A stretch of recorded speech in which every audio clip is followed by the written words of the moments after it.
Home Features Strategy Crusader Kings 3, Image Credit, Paradox Interactive, in need of a CK3 guide. Paradox's grand strategy game does a better job of teaching you the basics than its predecessors, but it features a fair few unclear things that you should know before you can lead your realm to glory. But before you take up your cloak and scepter, here are a handful of CK3 tips to give you the edge against your enemies. And your friends. And your own family. Basically, don't trust anyone. That's a good rule of thumb if you want to keep your head. Anyway, for that and all the other pearls of wisdom to help you realize your royal ambitions, here's how to get started right in Crusader Kings 3. Keep the big picture in mind. This isn't so much a suggestion to make you better at the game so much as it is to help you enjoy it more. Crusader Kings 3 stretches across about 6 centuries, and you'll see dozens of rulers born, die, and give way to a new generation if you play all the way through. In one lifetime, you may have a magnificent and wise warrior queen who unites all the disparate tribes of the region into a mighty nation and is much beloved.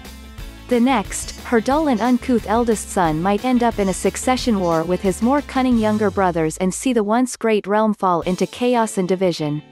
In other words, it might be your first instinct to get frustrated and start over, but that's just Crusader Kings.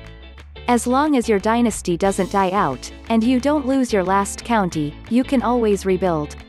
And with the addition of dynastic renown, you'll unlock perks for your whole dynasty over the years that you get to keep forever, no matter what your house's current fortunes hold.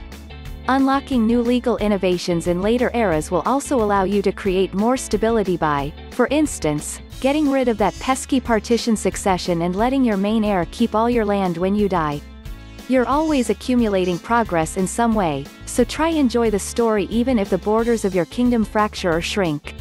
Check on your vassals' happiness regularly. Crusader Kings 3's pop-ups tell you a lot, but not when your vassals are unhappy. You'll usually only be informed about this when they've created a rebellious faction close to presenting you with certain demands. Invariably it's lower taxes, independence, or a different leader on your throne. And by then, it's often too late to really do anything about it except fight a bloody civil war against the malcontents.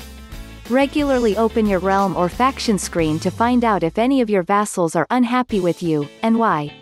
Hovering over the little red or green opinion number will present you with a useful list of their grievances.